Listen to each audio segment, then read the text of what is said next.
Videos देखने के लिए सब्सक्राइब करें जनसत्ता.com, बेल आइकन दबाकर पाएं लेटेस्ट नोटिफिकेशंस। नमस्कार, स्वागत है आपका जनसत्ता में और मैं हूं कुमार संभव जैन।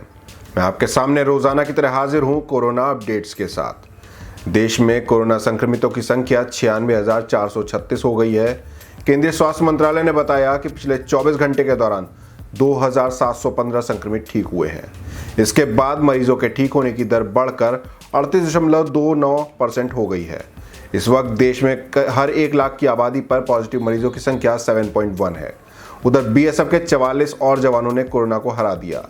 अब तक 192 संक्रमित जवान ठीक हो चुके हैं, जबकि 163 का इलाज चल रहा है।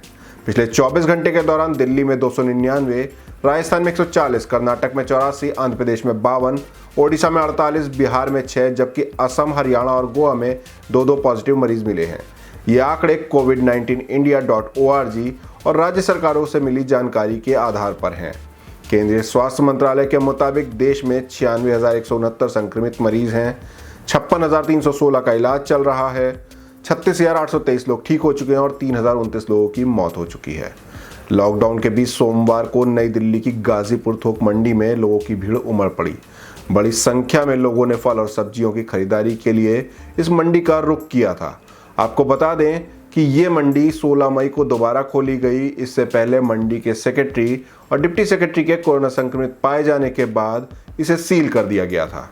उधर दिल्ली सरकार ने केंद्र की तरफ से लॉकडाउन की अवधि को 31 मई तक बढ़ाए जाने के बाद नए दिशा निर्देशों की घोषणा कर दी। इन गाइडलाइंस में सभी तरह के सरकारी और प्राइवेट ऑफिसों को खोलने की अनुमति दी गई है। दिल्ली सरकार की गाइडलाइंस के मुताबिक डीटीसी की सेवा की अनुमति दी गई है। डीटीसी बसें 20 सवारी के साथ चलाई जाएंगी। वहीं रेस्तरां से केवल होम डिलीवरी ही की जा सकेगी। सीएम केजरीवाल ने बताया कि मार्केट कॉम्प्लेक्स में दुकानें ऑड इवन के आधार पर खुलेंगी। वहीं जरूरी वस्तुओं वाली दुकानें रोजाना खुलेंगी, लेकिन सोशल डिस्टेंसिंग के नियमों का पालन करना होगा। दिल्ली में सैलून बंद रहेंगे। ग्रामीण सेवा, मैक्सी कैब और आरटीवी चलेंगी।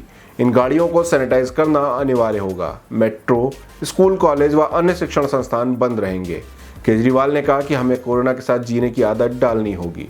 वहीं पश्चिम बंगाल की सीएम ममता बनर्जी ने केंद्र सरकार के पैकेज को जीरो बताया। उन्होंने कहा कि हम केंद्र की जन विरोधी शर्तों को स्वीकार करना नहीं चाहते। पूरा आर्थिक पैकेज कुछ भी नहीं है। ममता बनर्जी ने कहा कि प्रवासी श्रमिकों को वापस लाने के लिए पहले ही 105 श्रमिक विशेष ट्रेनों की मांग की जा चुकी है। जल्द ही 120 और ट्रेनों की मांग की जाएगी। कोरोना के तेजी से बढ़ते हुए संक्रमण को देखते हुए कर्नाटक की येदियुरप्पा सरकार ने कुछ सख्त कदम उठाए हैं। कर्नाटक सरकार ने लॉकडाउन 4.0 के दौरान राज्य में महाराष्ट्र समेत 4 राज्यों के लोगों की एंट्री पर बैन लगा दिया है। सीएम बीएस येदियुरप्पा ने कहा कि 31 मई तक महाराष्ट्र, गुजरात, केरल और तमिलनाडु से आने वाले लोगों को राज्य में प्रवेश की अनुमति नहीं है। कोरोना के खौफ के बीच घर जाने की मांग को लेकर प्रवासी मजदूरों और पुलिस के बीच गुजरात के अहमदाबाद में झड़प हो गई। यहाँ कई मजदूर घर भेजे जाने की मांग करते हुए सड़क पर उतर आए।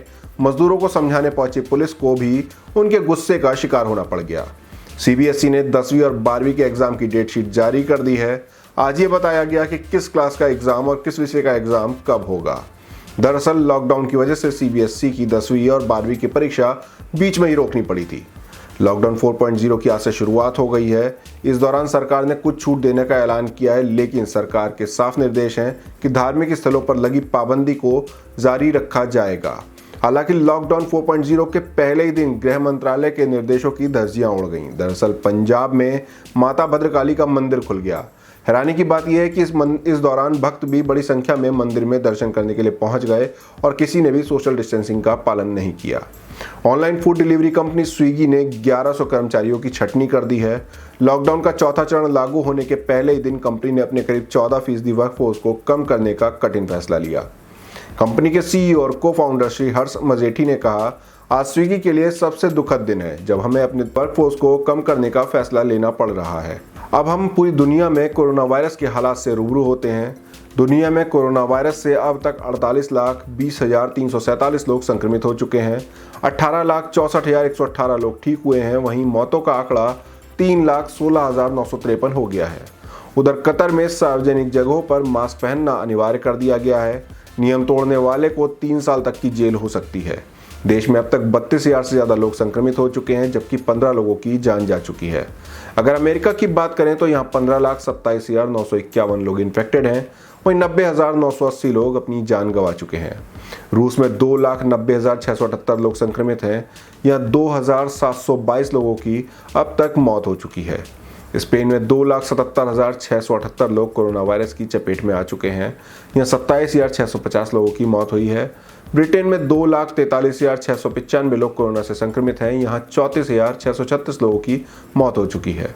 ब्राज़ील में 2,41,080 लोग इन्फेक्टेड हैं, यहाँ 16,118 लोगों की जिंदगी कोरोना वायरस ले चुका है।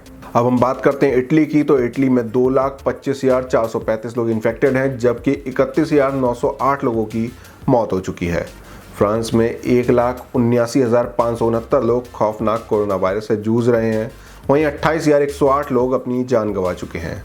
जर्मनी में 1,76,651 लोग इन्फेक्टेड हैं, यहाँ 8,000 लोगों की मौत हो चुकी है। तुर्की की बात करते हैं तो तुर्की में संक्रमितों का आंकड़ा 1,49,435 पहुंच चुका है, यहाँ 4,140 लोग अपनी जान गंवा चुके हैं। ईरान में 1,20,198 लोग कोरोना संक्रमित हैं, यहाँ 6,988 लोगों की मौत हो चुकी है। ये थे अब तक के कोरोना अपडेट्स। कोरोना के बारे में और भी जानकारी पाने के लिए बने रहिए जनसत्ता के साथ।